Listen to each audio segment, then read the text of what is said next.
bayaan ka soo baxay xafiiska warfaafinta madaxweynihii hore jamhuuriyadda federaalka Soomaaliya mudane Maxamed Cabdullaahi Farmaajo ayaa lagu xusay sida tan. waxaan cid walba oo ay qusayso la wadaagaynaa in mudane Cali Cabdi Wardheere Cali Yare waqti hore go'aan isaga ka soo fulay oo iskiis ah uu go'aansaday inuu ka baxo nabad iyo nolol.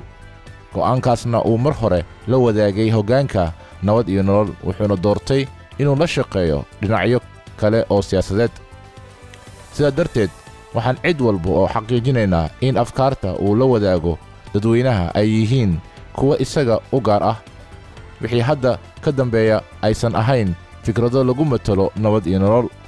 ugu dambayn waxa uu hoggaamiyaha nabad iyo nolol mudane Maxamed Cabdullaahi Farmaajo u mahadcelinayaa dhammaan taageerayaasha nabad iyo nolol oo mar walba heegan u ah in ay adkeeyaan mabaadi'da aan u taagannahay ee ugu horayso wadaniyadda, isagoo ku dhiirigeliyey in mar walba adkeeyaan midnimadooda.